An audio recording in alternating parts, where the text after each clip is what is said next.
Welcome to the Arsenal Vision post-match podcast. Well, then Perez has got the better of it, and he looks to get the better of Schmeichel, and he's done it. Wilson's going to fall here for Alexis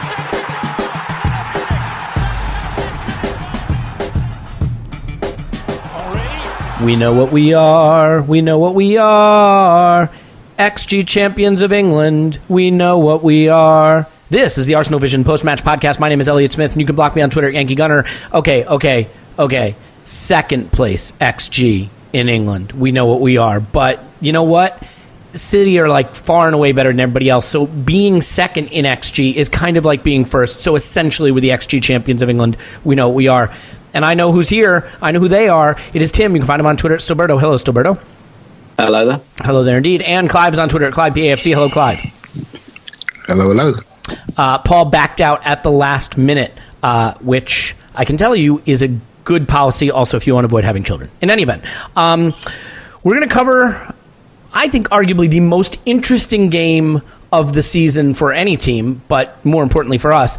I have never felt more ambivalent about a loss than I did about this one, and we will dive in all the reasons why that may be the case. But Tim, I guess the best place to start is just the surprise. Arsene Wenger polishing his poker face, now becoming the master of mind games, starts Alexander Lacazette. And if you remember, my friends, let me take you back to a podcast that we did just recently after Huddersfield, where I suggested he had started Mesut Õzil after saying he couldn't play in the game. And I said, could this be okay? He played him through the half. Could he maybe play for United? And you rubbished it.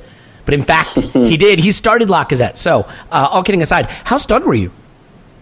Yeah, very. Really wasn't expecting that at all. I'm not, it's open speculation, I suppose. I'm not sure how far I believe it was a total kind of poker face mind games move, because I don't really understand why or what for, or why that player.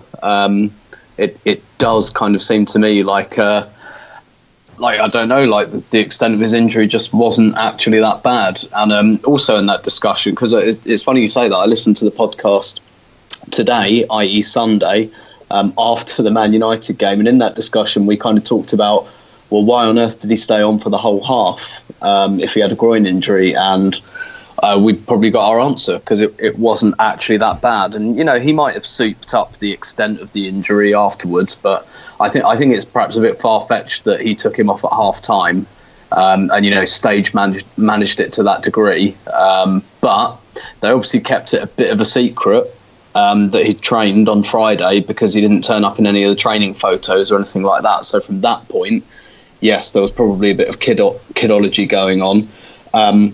But I don't think the whole thing was kind of stage managed to that extent. And with Ozil turned up in all the training photos on Tuesday. So I think, we knew that there was at least a chance he would play against Huddersfield, whereas Lacazette, that does seem to have been concealed a little bit more. And even some journalists kind of tweeting kind of just after the lineup came out saying, oh, Lacazette trained yesterday. And I don't know if they'd only just found that out, or whether they'd been kind of told to keep it under wraps, maybe. I don't know. So, yeah, it was a huge surprise. It was a very pleasant surprise, though, because I wasn't massively confident in either the Welbeck or the Giroud option, to be quite honest, for a game like this. Generally speaking, I'm not really down on either of them, but when you're playing a really good team, you want your best players. And, Lacazette definitely falls into that category, and he was excellent. Actually, he was brilliant, and I think, ultimately, say hello to Addison. Hello, Addison, as mommy carries her away. This is why we record on Mondays usually. But I think you will find that he really was a key to the way we played, and we'll get into the way we played in a moment. But I mean, Clive, the problem with this game and analyzing this game is what they call score effects, right? The effect of being 2 goals down so early, and then analyzing what the game might have been like had we not gifted them that lead to defend, and we'll get into how they didn't really defend it down the road. It makes it difficult to evaluate the performance absent those early 2 goals. But the early 2 goals were not, in my opinion, scintillating United play. I mean, they were potentially scintillating United finishing, or ruthless conversion, but these were suicide moves, right? I mean, Koscielny for the first, Mustafi for the second. Is there any other way to look at this than just a bullet in each foot in the first 15 minutes? Yep, it's very simple and very simple to see. But I have to say that I thought Manchester United turned up at our house and said, yeah, we're going to unsettle these. We're going to unsettle them from the first second. Really? And, yeah, without a doubt. Huh. I mean, Tim will tell you, right, from somebody who's been to loads and loads of games at the Emirates and beyond, from the moment of the toss-up and they turned it around, they are saying to everybody, we are here to mess your head up. Because at Arsenal, we go one way, one half, and we go the other way, second half. For 99% of the games, they turned it around. In modern football, that doesn't happen. So the moment that happens, my spider senses are tingling, saying, they've come to unsettle us. The game kicks off. First thing that happens, 2 forwards, Lingard stands right next to Xhaka. Now, Elliot, right, we do a bit of statistics on this game, on this podcast, sorry. And last game, how many 100 million passes did Xhaka have? I believe it was like 125 at 92%. 125. You're the opposing coach. What are you going to do? You're going to put the fastest, most agile, pressing athlete right next to him to stop that. Next thing he does, right, he says, okay, I've now stopped their best passer. Right. You know, Ramsey's natural game is to push. So, you know what? He's thinking, okay, let's see what happens here. I'll stand close, but really, I'm ready to go. I'm ready to break like Lewis Hamilton. I want to go. When can I go? And so what happens then? Xhaka's now pressed. He's now not a passing option. So what happens? That gives the ball to our centre-halves. Now, we speak about redundancy and we speak about ball-playing centre-backs, and we've got 3 very, very good ones. But they had 2 forwards and they worked our centre-backs and they cut off our passing lanes. And that's what made Koscielny pass square across the midfield. Mm-hmm. Okay, right there, I'm telling you, right there is no issues until Kolasinac gambles, and he gambles on the ball. Valencia gambles and he cuts inside him. Right, well, and Kolasinac, because of the way he plays it, he's racing onto it, right? So he winds up overcommitting to the movement up the pitch. Yeah, he runs past the ball. Now, if he thinks, okay, 50-50, if I stand here, I'm not going to get it, I'm not too sure, I don't overcommit, I stand here, he runs into me, put my hands up, foul, they put the ball down, we go again. He overcommits, he goes past the ball, they're in our back 4. A couple of good movements, the ball through 2 players' legs in the back of the net. You know what? Unfortunate. The moment for me, I don't know if you wanted me to go into the second goal, but the moment for me that turned the whole game was the second goal. And the reason why, because right now, if you're a footballer and you're a manager and you're a coach, the first thing you look at is the first 10 seconds. Who fixes who? Who stands next to who? If you watch Manchester United at Watford, they went 3 at the back at Watford, and they went man for man all over the pitch. They did exactly the same to us. They went 3 at the back, man for man all over the pitch, and they stood next to their jobs. They stood right next to the people they were detailed to play against. Bang. So now you're the manager, you've got to say, okay, they're trying to press us in our half. They've nicked one off of us. So what we need to do is play just like we did at Spurs. We give it to them, move the emphasis back into their defence, onto their 3 centre-backs, who are shocking ball players, by the way, and give them the ball and do exactly what Manchester United are trying to do to us, to them, and say, nah, it's not working. We are now going to send you back into your car, give you the ball, and do what we did against Spurs, 3 in a flat line, and press them off their backsides. But we didn't. We said we went over through the motions and we still tried to play in the wrong areas, and we got what we deserve. And so the story of the game was set by our lack of focus in the first 10-15 minutes, our lack of attention to detail, our lack of awareness to what was actually happening, and our lack of adaptation to the game plan Manchester United had.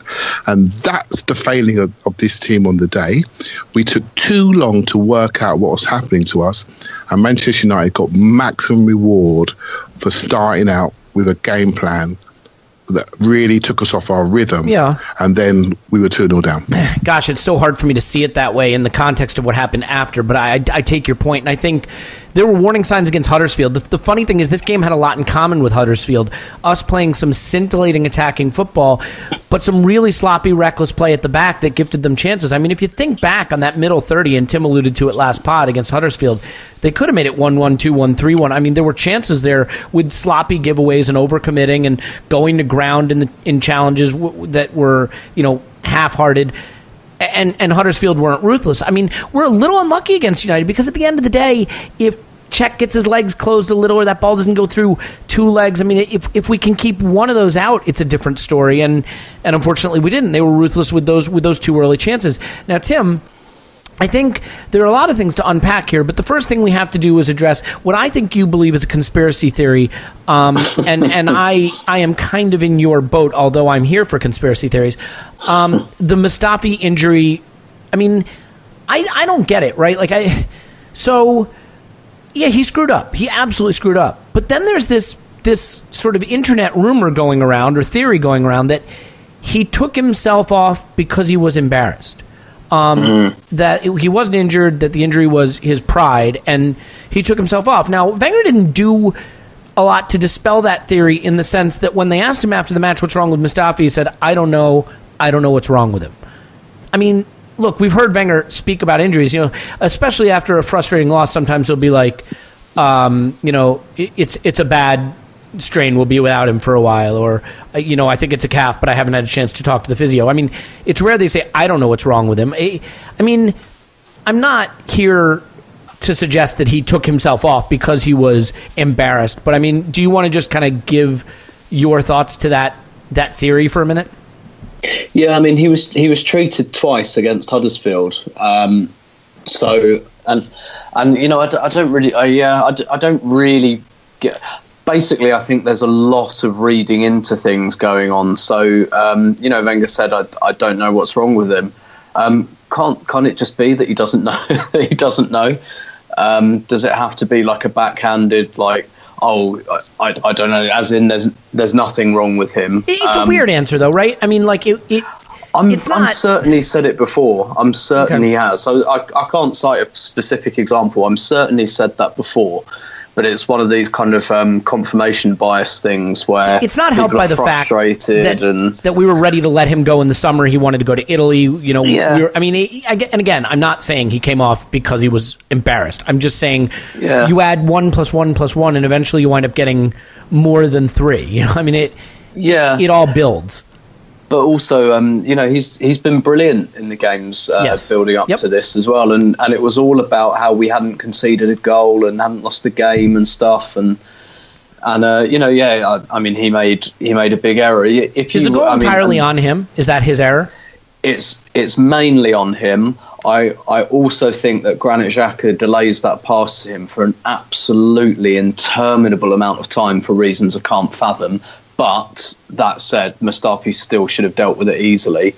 He makes two bad decisions. The first one, he's overconfident in trying to take the ball on his left-hand side, and Man U, that was a failure to read what was happening in the game. The whole reason Man U played Jesse Lingard was to do what Park Ji-sung used to do against us for Man United. It was all about getting into our back three. They weren't interested in our midfielders on the ball.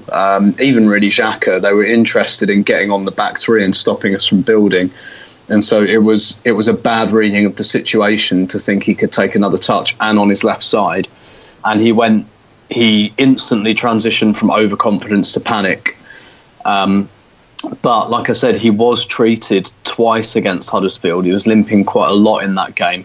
And if you watch it back, he pretty much instantly pulls up, and then he kind of half-heartedly puts out a leg, I think, on Lukaku to try and tackle him. But you can see he's hobbling, and he looks at the bench straight away. And that happens before the ball goes in the net. So I think it's just one of these things where, particularly on social media, we all think everything has to have some massive reason. There always has to be like some big pile of reasons going on, and quite often things, you can just take things at face value.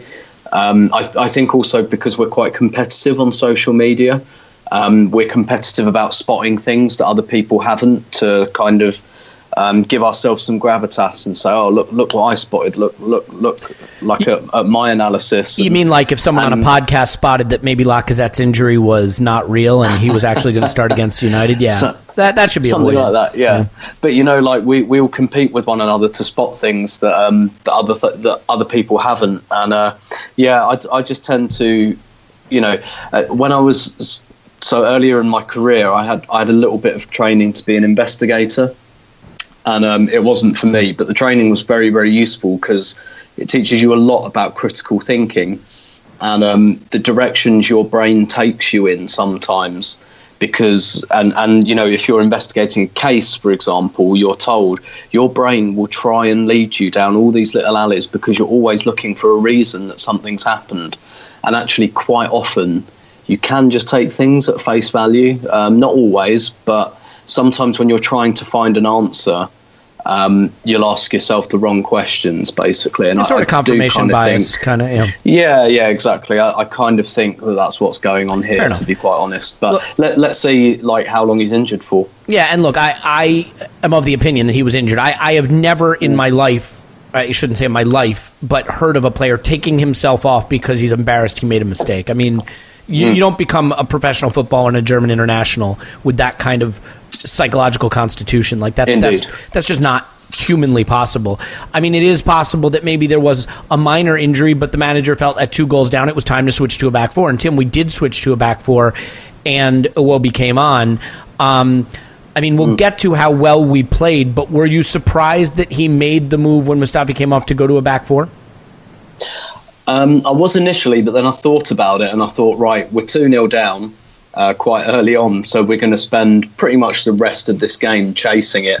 And I think Wenger must have just thought, you know what, I'm going to need all the attacking substitutions I can possibly make.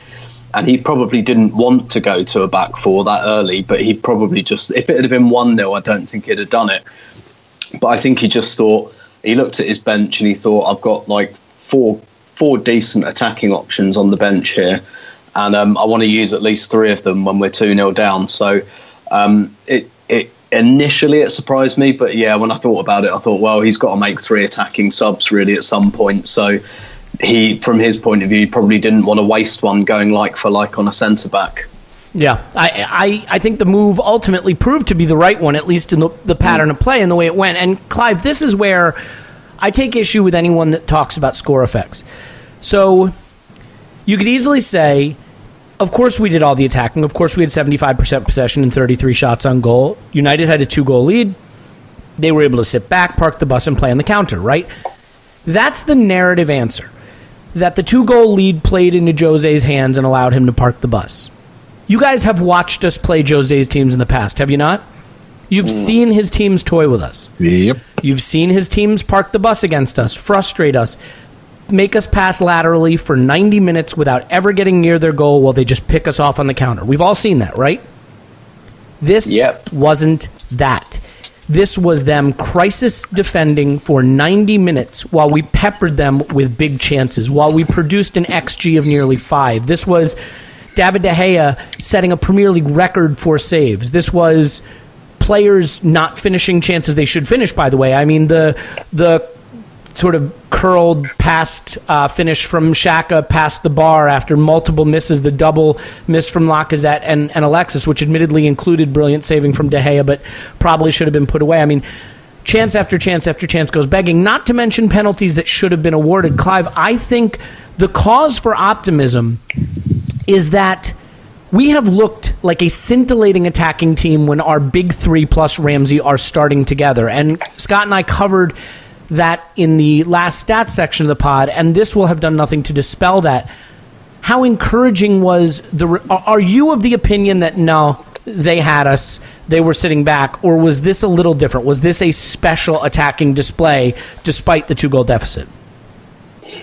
Without getting on the fence, I think it was all of the above, right? So, oh, for God's sake, how can you say that without getting on the fence? That is the definition of the fence. You are living on the fence. How does it feel on the fence? Let me explain. Let me explain to you, right? So yeah, we spent a lot of this game 2-0 down, and there was a period after 2-0 where it could have been 3. they were bossing us. They were bossing us physically. They had us. They were going to 2 forwards, and Pogba and Lingard were winning the race to the second ball, and they were refilling. You know, I call the Arsenal midfield the bucket midfield. Well, they were filling our bucket quicker than we could fill it. They were beating us. They were going long back to front, and they were refilling. And Lingard, he may be small, but he's very light. He's very quick, and Pogba's very powerful. So, in the one-on-one duels, either with pace or power, they were winning them, and they were affecting our rhythm. They were affecting us. And this is where I was really impressed with Arsenal, because we were being bossed, we were being bullied, we were being pushed back, and they got maximum reward for their period in our half. And what do we do now? How do we affect them? Now, this is where I thought we were brilliant. We couldn't outrun them. We couldn't push them off the spot. But I tell you what we can do. We can move that ball so quickly that we become technically fast. So we may not be physically fast, but we are technically fast. And nothing can outrun the football. And we moved that ball, and we moved it one touch, and we started to affect them. And the bigger bodies lost some confidence, and they said, okay. Then the Manchester United came back. Mourinho's Manchester United came back. It should have been 1-0, but it's 2-0. So they dropped in, and we started to create chances. We tried to create momentum, and we could have got more momentum, but Manchester United had a couple of players that just played really, really cleverly to the game plan. I'm just debating online right now, and I'm one of those players, and people won't agree, but I'm going to tell you now. I'm going to stop you for one second. You're able to produce this kind of intellectual discourse and be on Twitter at the same time? I mean, yes. Masterclass. All right, masterclass. I'm talking to Alan Alger online right now, and he agrees with me, and Kenny Ken, he agrees with me. One of Arsenal's major tricks is the ability of Monreal, Mustafi, and Koscielny to nick the ball. So whenever we create momentum, other teams play it out. And what those three are really good at is winning in the ball in the other person's half. And they see it, they read it, and they don't just read it, they retain it, and they move it, and we get another effort. And where Lukaku and Martial, who weren't spectacular, but they were very strong on bossing off Monreal and bossing off Koscielny and affecting us physically and mentally. And we didn't look so dominant. So how did Arsenal react to that? They then moved the ball. And then suddenly we disconnected Lingard. We disconnected Pogba because they went deeper. And then we created that momentum. They became more isolated up front. And we started to move the ball. And then we created chances. And then the crowd got up. And this is why I was really impressed, because we have, and Tim will tell you this, Tim, there have been times Manchester United came to us a couple of years ago. I think it was a 0-0 draw. And that was the worst Manchester United team since the Battle of Hastings. And I'm telling you, we had such an inferiority complex, but we didn't have that. We didn't have that yesterday. We went for them, and I thought it was tremendous how we went for them with our approach. But what we didn't have was the composure and the execution and the luck. We didn't have the ball for the legs or deflection to really go in at the right time. And we didn't quite get the execution we deserved. We didn't get the first goal early enough. I mean, we had them panicking. And Tim, I mean, maybe I watched a different game here, but what I saw was a United team that never settled into a comfortable defensive shape. That they couldn't live with Ozil and Ramsey. They couldn't live with Ramsey's running. They couldn't find Ozil. They couldn't track him. Those two gave them trouble all day. I thought Lacazette was brilliant. He was darting in behind. He was popping up in places they didn't expect. You know, Iwobi frustrated some people, and I understand that because he was, again, this is kind of the Iwobi story, not as sharp and precise with the final ball or in the United box as he should have been. And we'll come on to Alexis in a minute, so I don't want to get on that yet. But I mean, did you see this as encouraging in any respect? I mean, I found it hard to feel super down after this loss. I mean, look, it is a very frustrating loss, but. You know, after every game, you know, and I said this on Twitter, last season, remember when we were in that deep rut before we went to the back three? We'd come out of games and I would think to myself, shit, we're in big trouble. We're in big trouble. There's something wrong with this team and we're in big trouble. I didn't feel that way. After this game, I felt if we continue to play this way, we will blow the doors off most teams. We won't make those mistakes every game. Now, easier said than done. Arsenal actually tend to do that. But, I mean, we're not going to run into David De Gea every game either. Why do you think United struggled to park that bus, to settle into that defensive shape? And is it because we have become a really fearsome attacking side? Yeah. I don't think we learned a lot about Arsenal, actually, in this game, for better or for worse. We learned that our team's top-heavy in terms of its quality. It's in that front three and Aaron Ramsey at the moment. And you know, although to be fair, the back three have been really, really good these last few months before this game, this last couple of weeks rather before this game. But what we found out was that Arsenal, with Ozil, Alexis and Lacazette, are a very, very tantalising prospect going forward. Add Ramsey into that, who I think is really coming into some form. He was sensational, just sensational. Yeah. I mean, him and Ozil, you know, the way they move and Ramsey runs forward and Ozil finds space, like United could not pick them up. They could not find them at any point. Yeah, and if you look at, you kind of look back at the game, you see some of like United's clearances, for example, were very panicked, kind of just like slashing clearances and high up in the air. And you know, as an attacking performance from Arsenal, I thought it was really, really good. And like you say, if we do that every single week, we'll win games, and we'll win most games handily.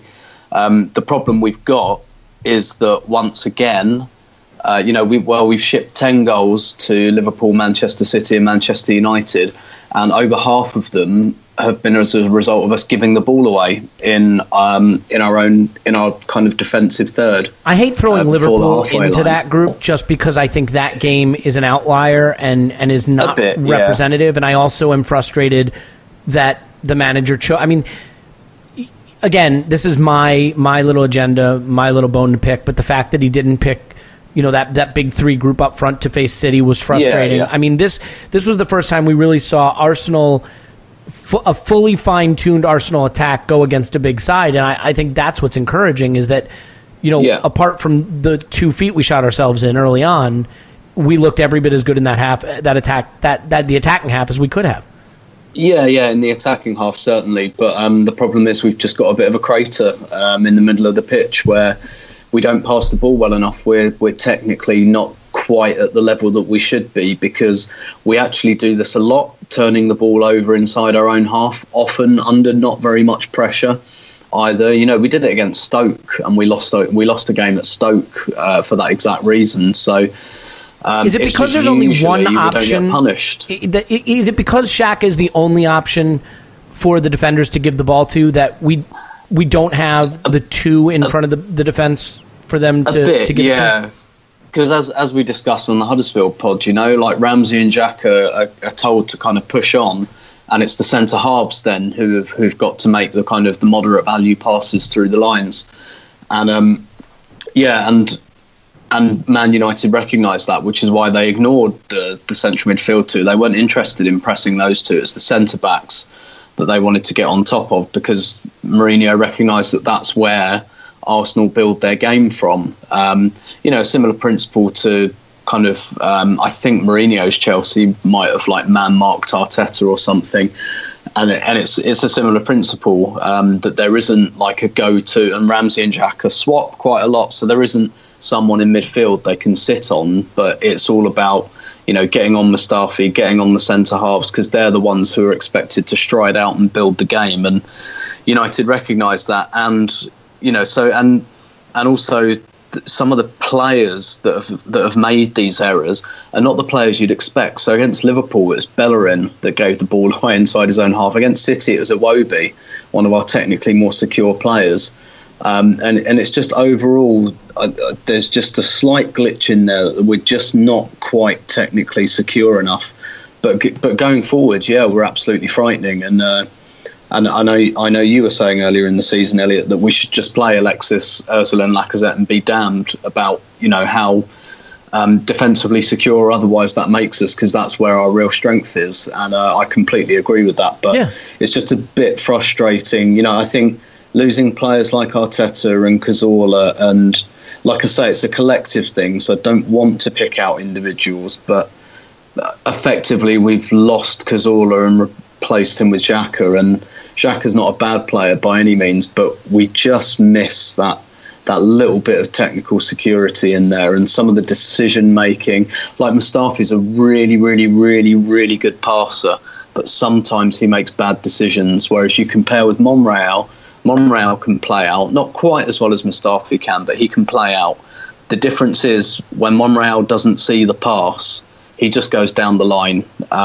He just thinks, right, he doesn't take unnecessary risks, whereas Mustafi does sometimes. Yeah, he took one on this occasion. To be fair, I actually think the Koscielny pass is worse. The Mustafi one gets the focus because it's the second one, and then he comes off injured, and then there's a conspiracy theory, and then we switch to the back four. But I thought the Koscielny pass was worse. I mean, across the middle of the pitch in that area, that pass is never on, and I don't know what he was thinking. And we love Koscielny. That wasn't for him. I think to your point though, Tim, about saying that we should play Lacazette, Ozil, and Alexis, and the rest be damned, and how I've been saying that. To win titles and to be relevant, I think you have to be elite at something, right? You have to be elite at something. And I think we can be elite as an attacking force. I think we are right behind City as an attacking team in the Premier League. I really believe that. I think with the way Ramsey's running and the form he's in and that front three, other than City, I don't think anyone can live with us in that half of the pitch. And I think we can be elite at that. And, you look at it, this is why I think bad process, good result is one of those things you always have to be wary of. This is bad result, good process, in my opinion. Mistakes were made, okay? I get it. Mistakes were made. But the process, the attacking play, the way we pin them back, the chances we created, if you do that every game, you will win the vast majority of your games. And, it's why I never fell in love with the Coquelin midfield options, Coquelin, Cazorla even, because I felt it made us defensively more stable, but that it hindered us being an elite attacking force. And it's very, very rare that you just see dour defensive teams grind their way to titles without being an elite attacking force. I think this is what we do best, and this is what our identity is. And Clive, I think, if there was ever a game where you saw, the best of what we can be and the worst of what we can be, this is it. But maybe the real missing link isn't the Mustafi mistake or the Koscielny mistake, but there are a lot of elite players in the attacking half of the pitch, and I think it's fair to ask if Xhaka fits with that. I mean, what's your appraisal of Xhaka's performance this game, this season, how he fits in? I mean, is it time to think about other options? Admittedly, not many that exist in our team that I would trust, but is he the player that was found wanting on this day, surrounded by other elite talent? I think this game really, so I connected with this game slightly differently. I don't know if you guys know, it was my wife's birthday yesterday, so Happy birthday I didn't to your go wife. to the game. I didn't see the game live. I went to the Ivy restaurant in London, and I watched it on Twitter, and I saw all the messages coming. I'm thinking, oh my goodness, what am I missing here? And I gotta stop you again. So to be romantic, you missed the game, so you could take your wife out to dinner, so you could check Twitter. I mean, to my followers. I'm just going to tell you that may have undermined your romantic gesture. And my son, who was texting me like a good commentator, he's turning into me. And also, I just watched the game differently. So I almost watched it twice. I watched it through everyone else's eyes, then I watched it through my own eyes. And when I got home and I watched it, and I watched it this morning again, I just saw what stood out for me was a group of very big, tall, fast athletes outrunning a group of not so big technical athletes. That stood out to me on the screen. And then I thought, okay, how can we get back into this game? And then I looked at where I'm going to, Elliot, is you can't judge Xhaka when we spent, I don't know how many minutes, 60, 70 minutes, 2-0 down, when the game was completely disconnected. There was no distances between him and anybody. We had 5 forwards on the pitch at the end. It was a game of madness. It was a game of basketball. It was a game of you're saying the openness of it, the lack of structure to it. Yeah, you read it. Means that the midfield didn't have really the role in the game that it would in a traditional game. It didn't. We had centre halves overlapping. We got Koscielny, our right centre half, overlapping and doing crosses. We were just freestyling it. We were really going for it in a way that wasn't written down in any training manual. You think about it, we are 2-0 down after 11, 12 minutes, and we go to a back four. Do you think that was in the plan at any point in the week? No chance. I mean, it probably wasn't in the plan, but the fact that we did it must mean that the back four is our de facto chasing the game. I mean, we've seen it this season. The back four is our de facto chasing the game reconfiguration. Yeah, I thought it was incredibly brave to do that, actually. I do think it was the right thing to do. It said that we're not scared of you, we're going to play you. It did remind me of Arsenal pre the back three, where we just emptied out all parts of the pitch and left 2-on-2 at the back continuously. That's how it looked to me. We've seen that many, many times for many, many years.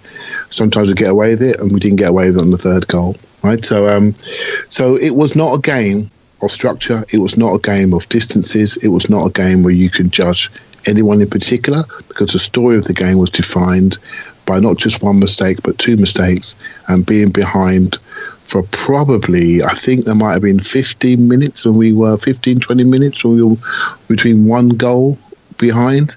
And from that moment on, it was just a different game. You know, it was just a game that was stunning to watch, not one to judge, but the one thing that came to me, and I said it today, I really feel when you watch these Manchester United games, and when you watch them, you see limits in your team. And you often hear me talk about limits, and you don't see limits when you beat Huddersfield 5-0. But if you're really watching, you see limits. You see what other teams do. You see who they target, who they focus on. And sometimes that's your stronger players. I felt they focused on Xhaka particularly. I felt they focused on Monreal and Koscielny particularly. I thought they really focused on our key influencers. I thought they kicked Sanchez off the pitch. I thought they kicked him. He was hurt early. Rojo went down his Achilles in the second half, just picked up a card. No problem. They targeted our key players. They slowed them down, and they affected them physically. And within that framework, within all of that going against us, penalty decisions, great saves, hit the post, hit the bar, whatever it was, within all of that, we still managed to impose our game on them. Yes. And I think that's to great credit to the team. I really do. However, on the day, Manchester United got maximum reward for their periods of influence. They got reward, and they made it, once it became a 2-goal game, they're very tall, they're very big, they could barricade the box and block shots and just make it very difficult for us. And we didn't get the breaks. I guess that's the way it went. I mean, at the other end of the spectrum, you have David De Gea, who puts forward one of the great goalkeeping performances I have ever personally witnessed. He turned into a human octopus. The double save on Lacazette and Alexis is nothing short of stunning. He clawed out shots, that other keepers let in. I mean, saves you might say, oh, it's a routine one. There was a Kolasinac shot that he went down low for and parried it out wide. There was another shot that he parried wide that, those are the saves they're 50-50. You expect him to make, but maybe you parry it straight back to an Arsenal player. I thought that he was the difference. And, if he wasn't in such scintillating form and he lets in a goal earlier, I think this is a different game. If Lacazette gets that penalty and arguably red card, it's a different game. And, maybe, there's a Darmian shout for a penalty. The handball is a penalty. I mean, there were ways that this game could have gone differently. And again, I just cannot get away from the fact that we have seen Jose Mourinho teams sit back and toy with us, force us to pass it laterally on the edge of the final third and counterattack, physically dominate us such that we cannot cause them problems in their half, and then bully us at the other end.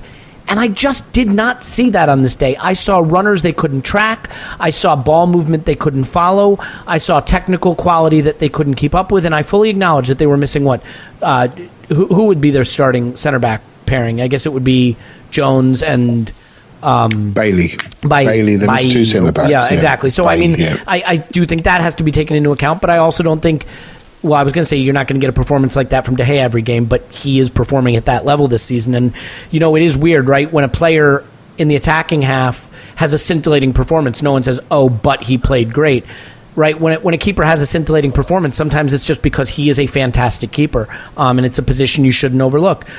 So, but Tim, I mean, we're going to come on to Alexis for a minute because I think we should discuss him a little bit. But before we do that, I mean, in sort of at full time, and we'll back up, but I want to fast forward to full time for a minute.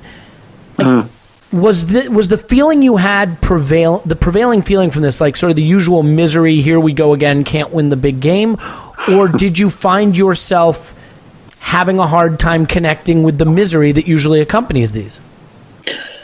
Yeah, I did. And actually in the stadium, a really weird thing happened. Quite a lot of people stayed behind to applaud the team off.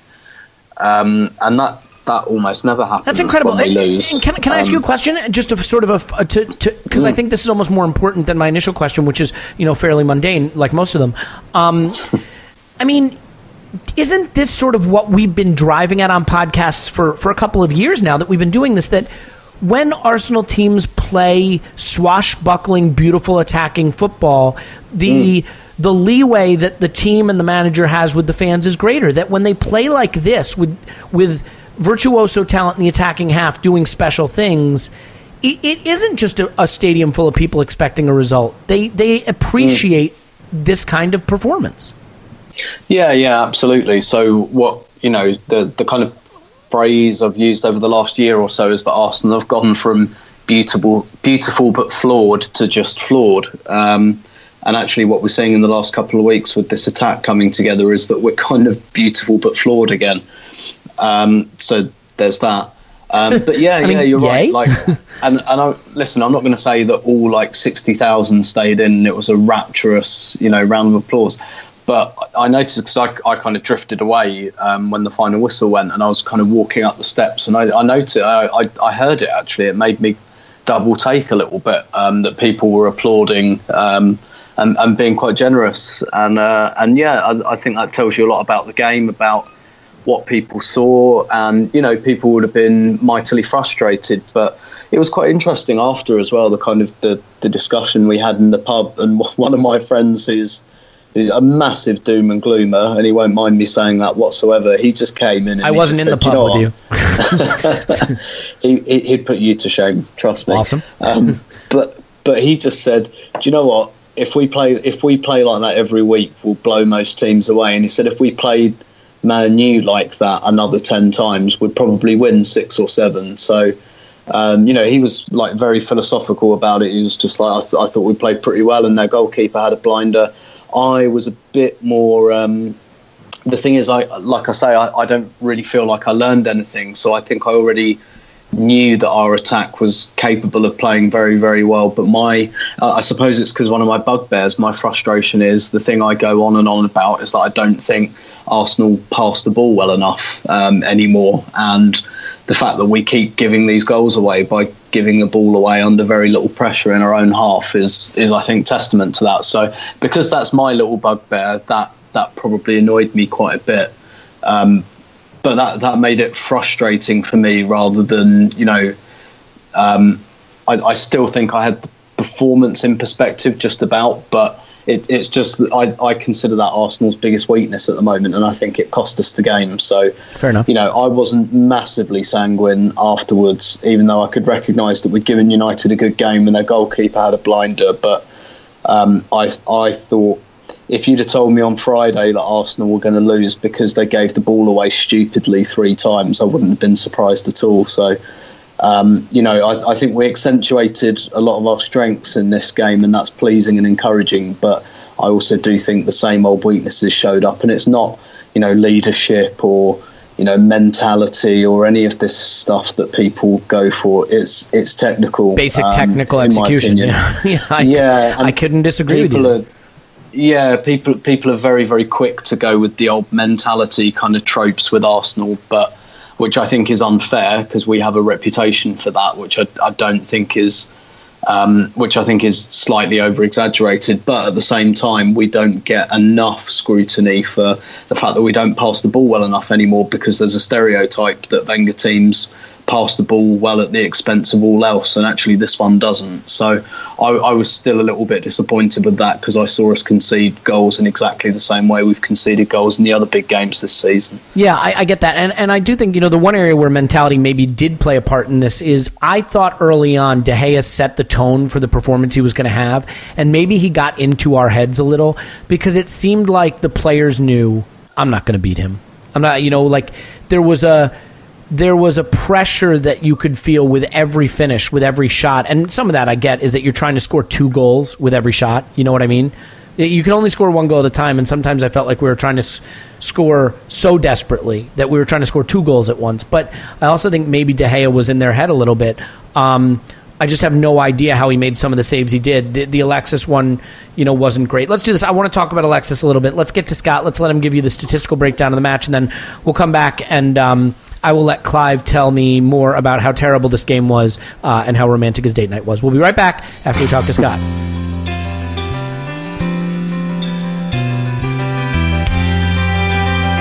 Okay, so Scott is here to provide a statistical analysis that hopefully will validate all my opinions. Scott is on Twitter at @O_that_crab. You can find his work on crabstats.blogspot.com. Hello, Scott.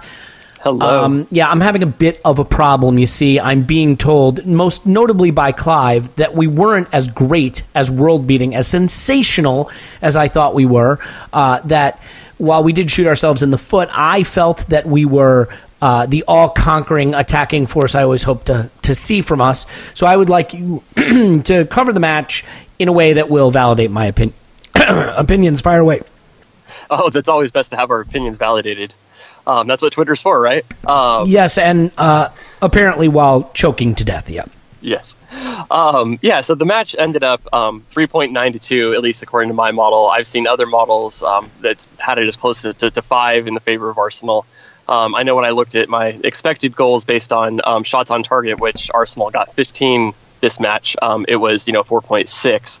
So Arsenal really dominated creating offense. And outside of the couple chances that Manchester United created, they really didn't do anything. And I do want to, take this with a grain of salt that there are some score effects that affect this. So what does that mean? I've been reading that about score effects. So when you say that, does that mean that the early goals scored affected the type of play that followed from there, i.e. them ceding a lot of possession to us, playing more defensively, so on and so forth? You'll definitely see that more often. So when a team goes up, especially when they go up early, and especially if they go up 2 goals early, they are going to be a lot more cautious in the way they attack. So they aren't going to take as many speculative shots. They aren't going to leave themselves open in the back. So you will definitely see less shots for the team that's winning. And when they do take shots, they are going to be of higher quality. And then you see the opposite almost for the team that is behind. They will press more to try to score. So a lot of times when somebody is behind, they're going to see a higher volume of shots. And, we saw this with Arsenal, but saying that they took lower quality shots is actually probably wrong. I looked at this. So between the second goal that Manchester United scored and the third goal that Manchester United scored, Arsenal out XG'd Manchester United by a little bit over 3 XG. So even though they were sitting... theory, it could have been 3-2 before they made it 3-3, and I realize that's purely in theory, and that's not necessarily how the statistic is meant to work, but we created the chances that statistically could have scored 3 goals, not to mention penalty shouts. Exactly. During that, there's definitely the Lacazette clothesline that I guess is legal now. That wasn't included in that XG. So if you want to include a penalty, you can, in your head, add a 0.75 in favor of Arsenal. And then, the Danny Welbeck obvious penalty, which I really have no idea what his linesman was doing on that one, that he didn't get that penalty. The handball as well later on. Yes. Yeah. Mm-hmm. So really, there's quite a few. Well, let me ask you this. I mean, other than XG, does the quality of our attack show up in the statistics vis-a-vis, the way we built play or the way we were passing or the quality of our build-up? Because I think there will be some people that will say, well, the XG is heavily influenced by score effects, but statistically speaking, do the other numbers suggest that we were playing well while we were attacking? Yeah, so I mean, again, this is also going to be affected by the tactics of the game, but Arsenal had several players finish in the 90th plus percentile for passing value added. Mesut Õzil actually put up the best number that I have in my record so far this season. Out of how many player performances, do you know? So it's all the Big Five leagues of Europe. So I think everybody's about 15 games or 15 weeks or so times 20 a league. So you're looking at several thousand performances. Okay, so when we say he put up the best you have in your database, it's not like him and 5 other guys that you're tracking. It's thousands of performances, and this was at the top. That's right. Impressive. Okay, I like it. Anything else? So just a little bit more on kind of the improbability and just how out of his mind David De Gea played. So I did a couple of simulations based on the XG that Arsenal created, just to kind of get an idea of what is the likelihood of this actual result happening. So based on all of the shots that Arsenal took, I had scoring 1 goal equal to the probability of scoring 7 goals. So that's about 4.5% of the time. And then later this afternoon, I actually looked at just the shots on target, and that one is equal to scoring us. Scoring 1 goal is equal to scoring 8 goals. And so us only scoring 1 goal with the number that we put on target happens just 1% of the time. Yeah, I mean, so we underperformed what we should have scored in terms of probability in the 99% range, and we should have been just as likely to score 7 or 8 goals based on the types of shots we took and the positions we took them, as likely to do that as we were to score 1. I mean, this obviously says a lot about our finishing, but it says a lot about De Gea. And actually, I know you've been tracking De Gea and United outperforming their expected goals against. De Gea has been out of his mind the whole season, hasn't he? He has been, and I know one of the things that has kind of been I guess a controversy is whatever happens on Twitter debate. Not necessarily about Burnley and how they're overperforming XG. But the craziest thing is that Manchester United, at least according to my model, is overperforming even more. And then after this game, it's like going into another level of outlier. I believe that they are overperforming their XG allowed by like 58% or something like that.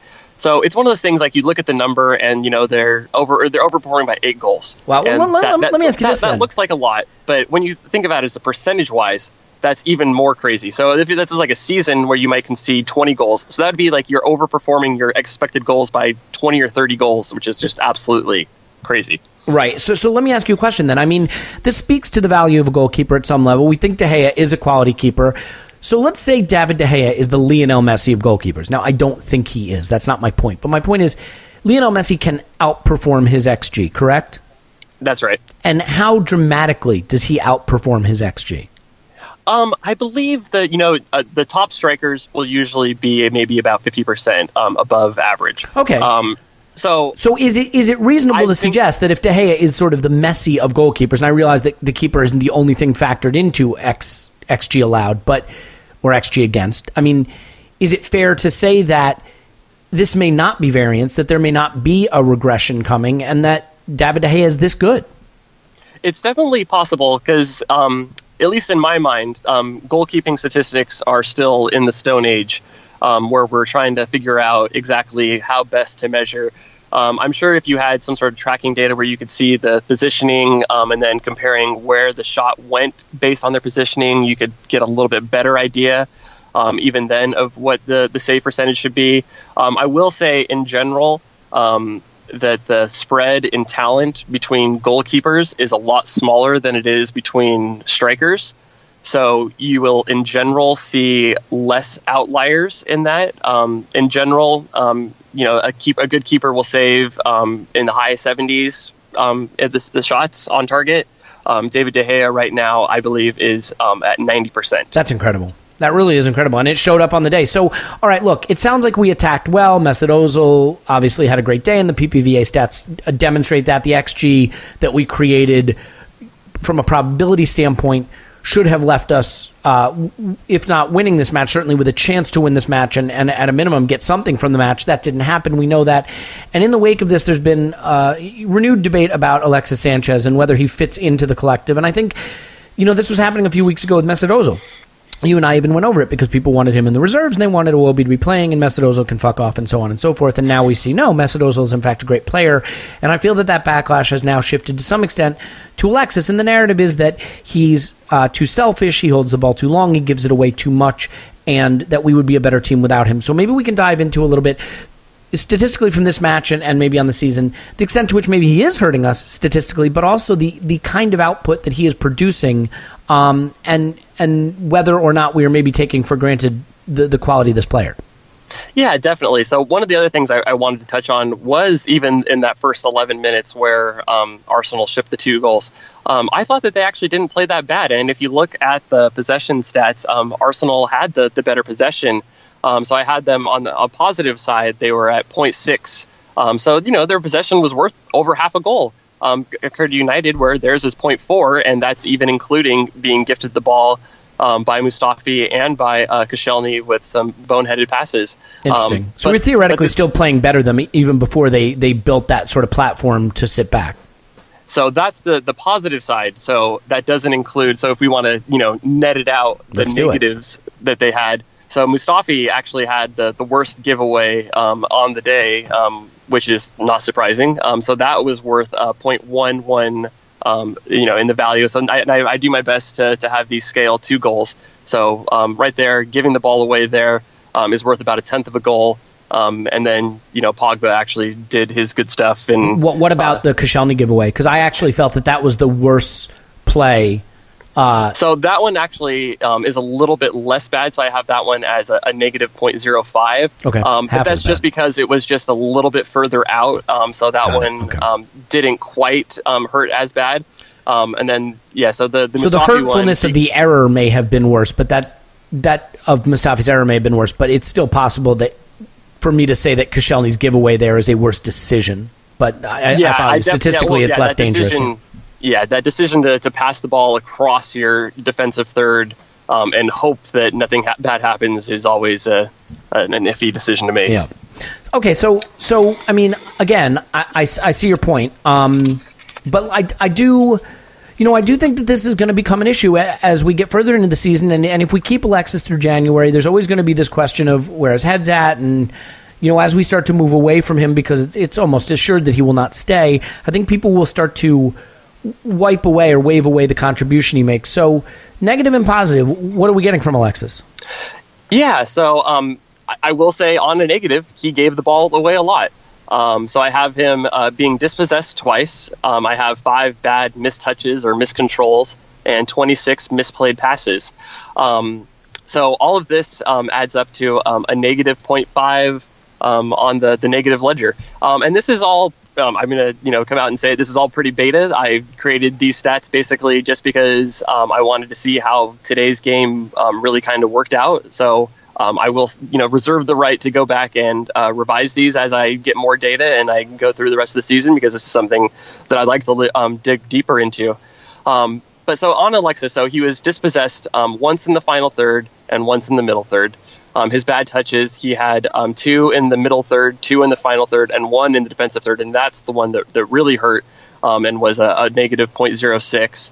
And then of his misplayed passes, all 25 of 26 all came in the final third, so it really just shows that he's trying to create things, and those ones basically they're all a 0.001 negative, which is basically not too bad. Well, let me just stop you for a second, because I think the thing that's interesting there is, if the narrative is he's a selfish player and his giveaways kill us and his sloppiness kills us, I think what that suggests to me is, okay, he's maybe trying too high a degree of difficulty more often than he should. Maybe he's pressing too hard to find the killer ball.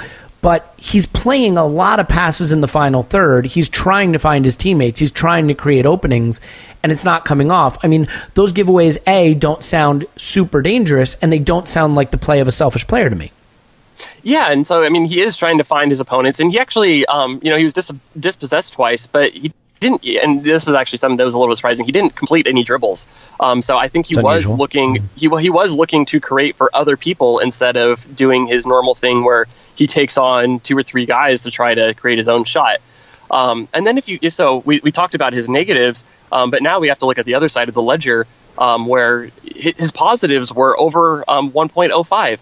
So he is the second best on the actual total positives behind Mesut Ozil. In what passing value added?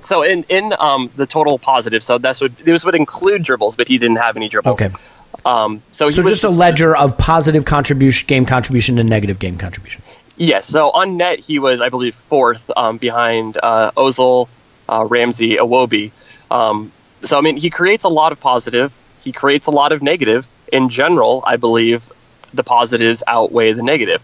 And this is something that I'm going to do a deep dive to see if my intuition is confirmed. But at least for this game, the positives outweigh the negative according to the stats. Yeah, and I guess the interesting thing to me about some of those statistics is the narrative of giving the ball away. Obviously, one giveaway like what Koscielny or Mustafi did is worth, 10 giveaways of what Alexis does in the final third. Now, I fully understand that people's idea about Alexis not fitting the collective have to do with how long he holds the ball, trying to dribble, being sloppy, not executing, being selfish. But I do think that when you balance that with the amount that he tries to create, I mean, I'm curious. I'm guessing he doesn't get an assist for the ball over the top to Ramsey. No, Ramsey lays on to Lacazette. So, I mean, is that sort of like lost to the statistics forever, so to speak? No, so that's definitely caught in the passing value added. That is, I believe I looked through, and that was the third highest value pass. So there was a Mesut Õzil one, the Paul Pogba one that created the third goal, and then the pass to Ramsey for Lacazette. Yeah, well, and I would imagine, does Ramsey get credit for a pass to Lacazette? So I mean, that's a pass that went like a foot, so that's not going to. Yeah, the value added is not. Yeah, I mean, really, it should be being able to control that pass is where his value added came. Got it. Well, look, I mean, it's all very interesting. It's a game that I think has a lot of people scratching their heads because losing at home to United and Jose Mourinho makes you want to tear your hair out and break things and cry, and at the same time, creating enough chances that 99% of the time you are going to win, and you'd be more likely to score 7 or 8 goals than 1. I mean, you can't help but come away feeling like there's something to it. As far as the Alexis Sanchez thing, we'll check in with you again, I think, down the road to kind of see where he's at, because he is a player that is going to be hotly debated throughout the season, as will Mesut Ozil. The attention is on them. But for right now, they're in the team, and we're going to have to depend on them. So, Scott, I appreciate, as always, you coming on and telling me stuff that I don't fully understand. We'll hope that you will do it more in the future, and I promise to continue to not fully understand it. Scott is on Twitter at @O_that_crab. You can find him on crabstats.blogspot.com. And, we'll talk to you after the thrilling final group stage game in the Europa League this Thursday. Yeah. Oh, shout out to my stuff that I write on the Short Fuse too. That's a good spot to find a lot of my Arsenal writing too. Good point. Scott is now on writing for the Short Fuse and slumming it with us from time to time. All right. Thanks for reminding us, Scott. We'll talk to you Thursday, Friday. Awesome. Yep. Sounds good. Take care. Bye.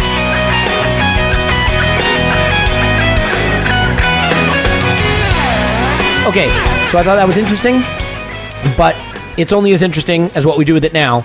And that means it's time to dive back in with Tim and Clive. And so, Clive, getting to Alexis, there's a lot of anti-Alexis sentiment that's starting to build and circulate on social media.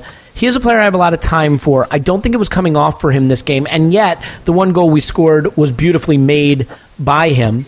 Quick question for both of you. Anyone believe Ramsey was passing to Lacazette there, or do you think that's a miscontrol? No, he definitely was, because he... have a look at what he does immediately afterwards. He moves straight out of the way without breaking stride, and that always tells you. And Ramsey, he does have form for... Yeah, do you remember the goal Özil scored away at Middlesbrough last season? Very similar assist from Ramsey, but it was on his chest. And without going on a massive deep dive on this, I think you saw in that moment why a lot of our fans don't get on with Ramsey. Because he's very, very calm. He's much calmer than we are. Same with Szczesny, by the way. He's a lot cooler. He's a lot more collected than we are. And basically, he's got a cool and smart enough head to ignore us when we're shouting, get rid of the ball, do this, do that, go for it. He's quite calm on the ball. And even when he was a bit younger and he came into the team and wasn't playing well, he was never afraid to go and get the ball. And that's what you get in Aaron Ramsey, and I think we got that again. We got a very cool head in a white-hot situation. Counterpoint, he blasted over from the penalty spot when Mesut Õzil volleys it to him late on in the game, and it's a brilliant little volleyed cross into Ramsey, and he blasts over from 6 yards. It's quite a difficult chance. Okay. I love Ramsey too. I thought he was brilliant. To my point, I thought he played well. I thought when what he did, he disconnected physically from people that were stronger than him. Ramsey? He made himself available. Yep. Mm-hmm. I thought he disconnected from Pogba because he knew he couldn't match him physically. Yeah, he couldn't match him. He got run a couple of times. Yeah. He got run. But what he did, this is what I like to see in players, how you fix problems, how you fix things, how you fix somebody that's bigger, stronger, faster than you. What you're going to do. You're going to stand still or you're going to show for the ball. He kept showing, kept running, kept breaking. And I love that about him. And the reason why people had an issue with him in the past, and it's become less of an issue now, was almost wrapped up in that goal. He's much more of a team player now than he was even 3 months ago. He's much more somebody that plays for the team, tries to fix problems for other people. And in that situation, he slightly overrun it. His foot was curled in. He had the opportunity to decide, do I try a flash finish or do I make sure we score? And that moment, he made a fantastic decision to cushion it down for Lacazette, move out of the way, definite goal. Brilliant football. And there was a time when he'd try a flick on the outside of the foot, help it on its way, do something flashy, be a bit extravagant, and that's the player that Arsenal fans are divided on. The team player, they're not divided on him. Yeah, I don't think so. And he's becoming more of a team player. I thought Ramsey was sensational. I thought Ozil and Lacazette were sensational. Then there's Alexis and Clive. I mean, as I mentioned, he lays on that goal. I mean, that ball is amazing. And I will point out, late on in the game in the last 20 minutes, he played like 5 or 6 in-swinging crosses to the center of the penalty box that were just perfect crosses that no one really did anything with. Alexis gave the ball away, I think it was 34 times. It was something insane, and it wasn't really coming off for him on this day, although I think it'd be hard-pressed to say that he was what was wrong with us. People are getting frustrated with Alexis, saying we could be better off without him, that we could do more without him, and yet I look at a guy who scored the winner against Burnley, admittedly, from the spot, but he scored it, created our only goal against United, by the way. What am I forgetting? He scored against Huddersfield, obviously. I mean, he has created or scored crucial goals all through this season, in a season where he's been criticized for not being very good. Is Alexis scuffling? Is he struggling a little bit right now? In your opinion, is he trying too hard? Does he hurt the collective? Or are we just overly critical of him because he is such a big figure and because he loses the ball a lot? Let's just not mess about. He's a very good player. And in the modern game, he's a player that he's quite difficult to read. He's very instinctive. You can't coach for him. You can't plan for him. You're not sure what you're going to get. The issue with him is his contractual situation. There are some people that believe we should have sold him. There's some people believe that he's everything to everything, and because of that, we're judging him from different start points. Yeah. My personal opinion. Yeah. What's your personal opinion? I want to know what you think. This is what I feel, right? And we spoke about it last time about Arsenal fans turning into directors of football, and I'm probably a bad example. I may be one of those, but I look at a period when Wenger was a master of recognising when people reach their physical limit and telling them about 6 months to a year just prior to that.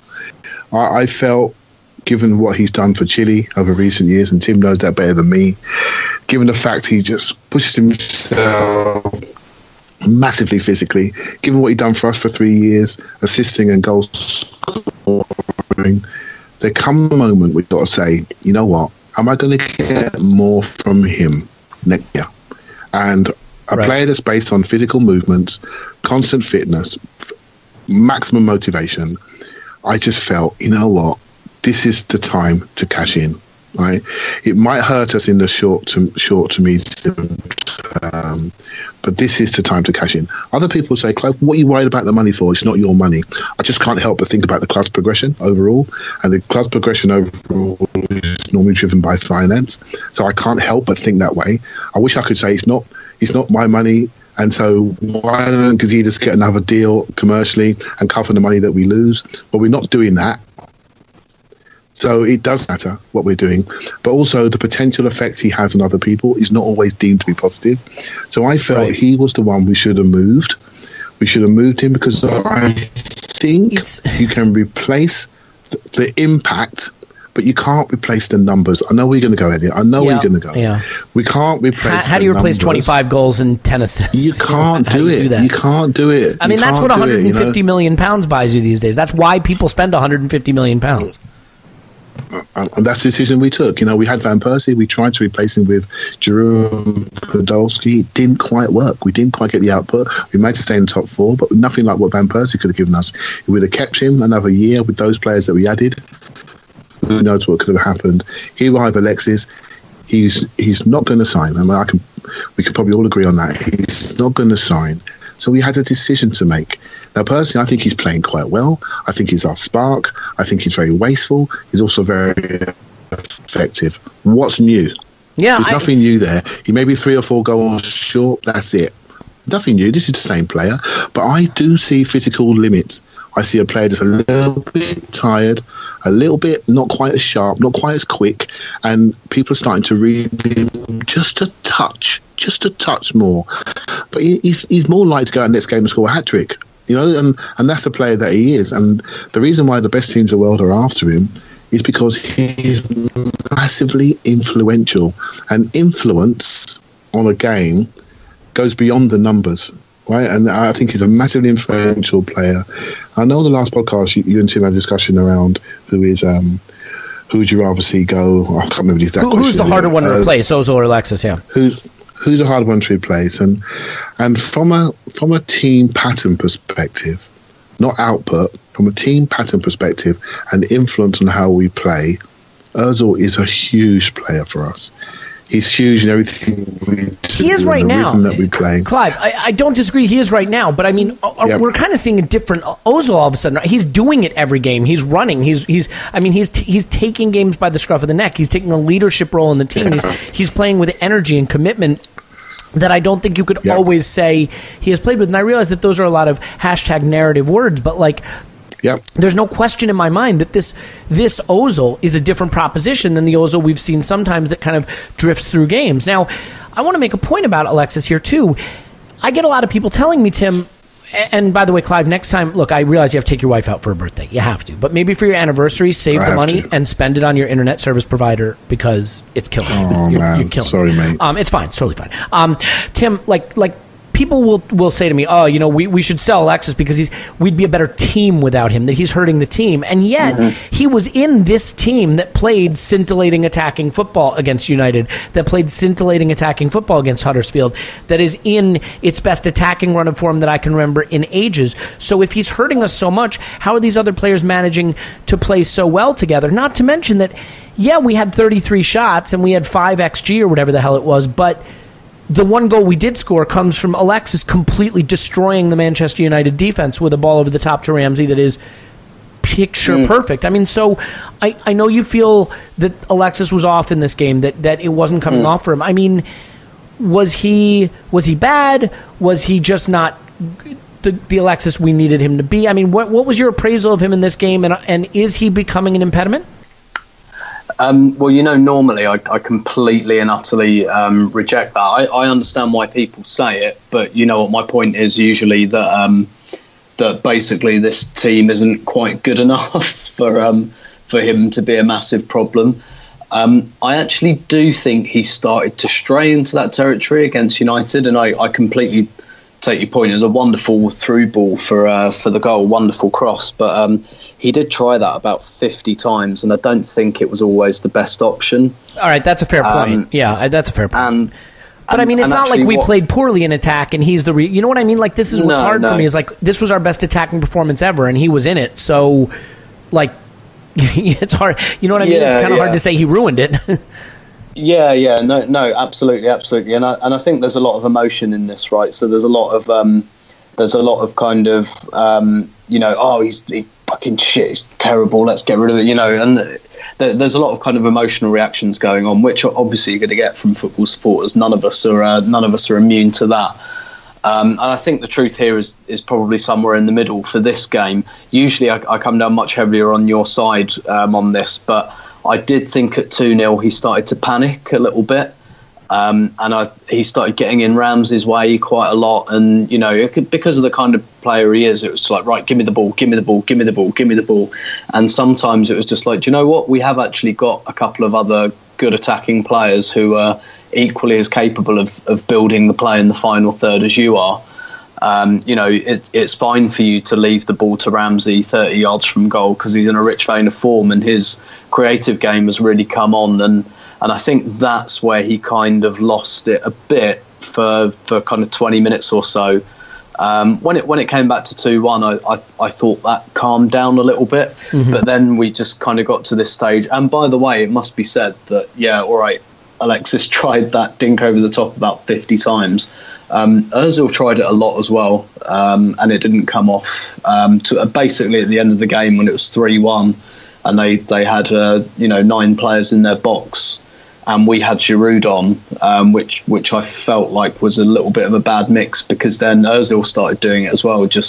And to be fair, I'm not sure there were many other options exactly presenting themselves, but that kind of dink over the top. And United, you know, as Clive says, they're a very big team. They're going to deal with that, generally speaking. So this is one of the first times, and like I say, I completely understand the criticism people make of Alexis. I do think it's over-egged, but this was one of the first times where I actually got a bit frustrated with him in the ground. I was just kind of thinking, you know, when he's almost like tackling his own players at times, and I was just thinking, just calm it down for 5 minutes. Like we're playing well, you know, we've got Lacazette playing really well, Ramsey's playing really well, Özil's playing really well. Like we don't need you to be a one-man team here. We need you to be part of a kind of bigger thing. But like I say, I think it's massively over-exaggerated online as these things usually are. It's, you know, oh, he's awful, he's a complete impediment, and that's just rubbish. But I think he had a foot, you know, over that side of the line on this occasion, maybe a toe. Yeah, and I mean, look, we had 75% possession, so a lot of players gave the ball away a lot. I think Ozil gave it away like 22 times or so, you know, like turned over possession. Because when you have that much possession and you're in the attacking half that much, you're not going to complete 90% of the passes you play from 18 yards away from the opposition goal. You know what I mean? Especially when you have 75% possession. So I just think the pattern of the game meant that some of those numbers are going to be overinflated. No, by the way, it wasn't really Alexis turning the ball. There have been games when Alexis turning the ball over has been a huge problem for us. I just didn't feel this was a game where it was a huge problem for us. Yeah. I'm not trying to sound... Go ahead, yeah, please. I was just going to say, basically, if Özil and Alexis had, 90+%, you'd look at that and you say that's sterile domination because that's just moving the ball emptily from side to side, whereas what they were both trying to do was try to affect the game and try to make something happen.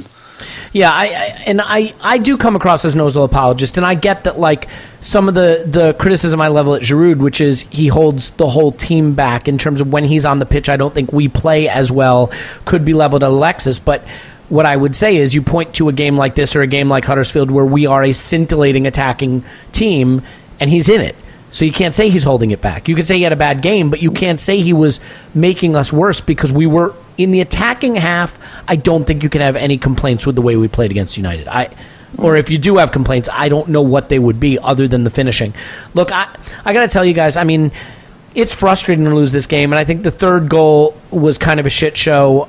You always felt at some point if we kept attacking that much, they might come back and get us. But I just, not to sound like a broken record, I've seen Jose Mourinho come to the Emirates or even when we've gone to Old Trafford or to Stamford Bridge or whatever, just park the bus, hold us at bay, toy with us, physically dominate us, and pick us off here and there, and it's just this boring, lifeless, dull march to losing, and I never felt that was the case here. I always felt like we were one finish away from being right back in the game, one call going in our favor, like a penalty call, from being right back in it. I think they were uncomfortable and crisis defending the whole game. And I think, look, if you're going to lose a match, at a minimum, you want to look and say, is this the start of a bad run? Does this highlight flaws in our game that is going to become a problem for us? And I came away from this game feeling that if we just play like this going forward, most teams can't live with it. And so I'm not discouraged. Clive, I'll let you have a last word. I mean, we come up to a very, very busy period now. Obviously, we don't know what's wrong with Mustafi because the manager doesn't know what's wrong with Mustafi. But assuming that the attacking Twisted side... sock. What was that? Twisted sock. Yeah. That's all that's happening. Yeah, untwist his sock, he's going to be fine. But assuming that we can keep this attacking unit together, and obviously on Thursday it's going to be kids and a few players that could use a game, do you just stick with what we're doing and assume that playing like this is going to yield more positive outcomes than negative ones? Well, I was pleased how we reacted, but then the number one thing for me in the whole game, the whole experience, was seeing the centre forward who's been settling into the club, settling into the Premiership, and basically I thought Lacazette was tremendous. I thought he was ferocious. I thought he led. I thought he showed personality. I thought he created different problems. And Ozil and Ramsey seem to understand how to play with him now, right? I mean, this is why it's been so important to get them on the pitch together, right, Clive, to start to develop these partnerships. Yeah, it's really good to see Lacazette integrate into this group, but not just be the player on paper that we all want him to be, but really, really show some leadership and some personality. Manchester United are a formidable defensive team. The players that don't move, they stay in their spaces, and he moved them around. He moved them, he threatened them, he stressed them. He had shots off left foot, right foot. He was so mobile, so active. So he read the future beautifully. And you said last time, Elliot, on the podcast about him being a little bit like Van Persie. I thought that was a great shout. He's got a wonderful shot. He keeps it low. De Gea's save right close to his body was tremendous on the double save. But the technique on that shot on his wrong side was perfect. And I just think he's really developing into a combination of Van Persie and Giroud. He links like Giroud. He can run down the sides like Van Persie, and he can shoot like Van Persie. He hasn't got the physicality of either, but he's fine. What he does very smartly is that he's got great proactive movement, and so he puts people under pressure because he reads the future, and that's his skill. And I think if we can get like-minded players around him, I really believe he's a big part of our future. And that's not like Clive, how have you said that? That's wonderful.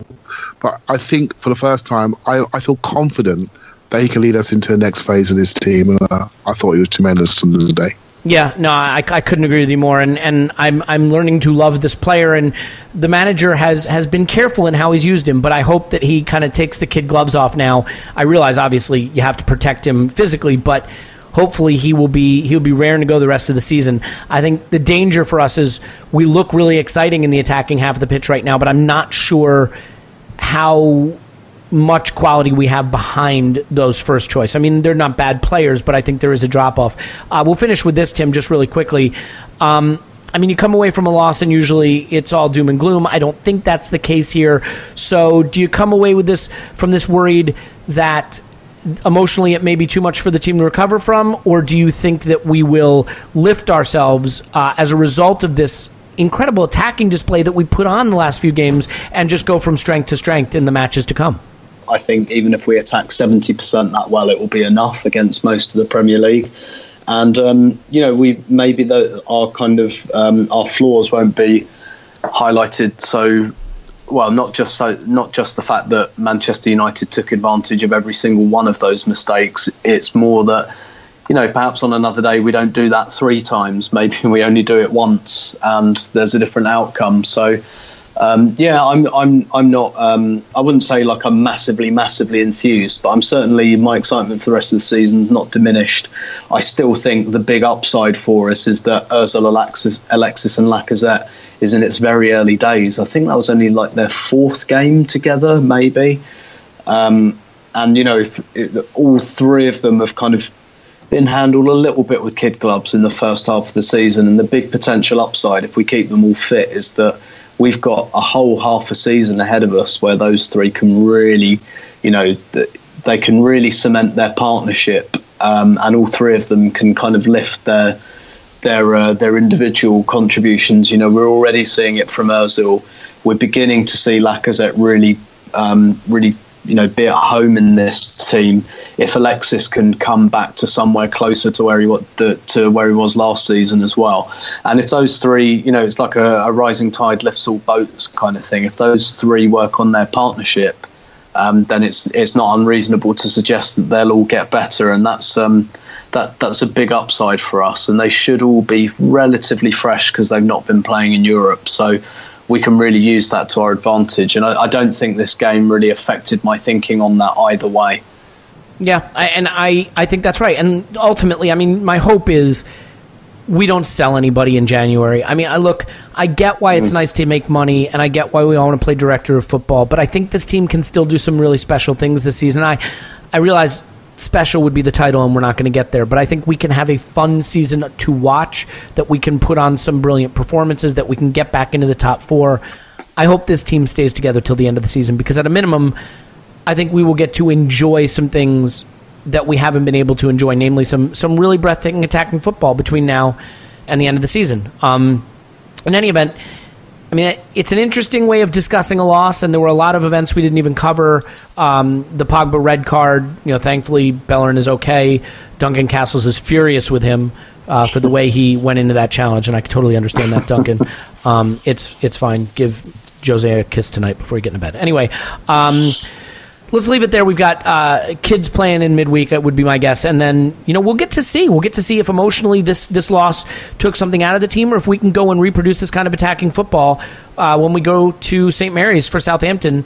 Then I think it's West Ham, and then it's Liverpool at the Emirates. So, there's a lot of interesting football coming up. The question will be how the manager manages the squad. The answer is in the question, right? How the manager manages the squad going into that busy holiday period. But we got plenty of time between now and then still to do a lot of podcasts. In any event, Tim is on Twitter at Stilberto. Thanks, Tim. My pleasure. Clive is on Twitter at ClivePAFC. Thanks, Clive. Thank you very much. My name is Elliot Smith. You can block me on Twitter, Yankee Gunner. I will confess that we had some internet problems both on Clive's end and my end that caused this podcast to be a little bit of a post-production nightmare. So if it seemed a little choppy at points, it's not because I'm a terrible podcast host. I may be a terrible podcast host, but that's not the reason. It's because the internet hates us. In any event, we will talk to you after Cologne. Cheers.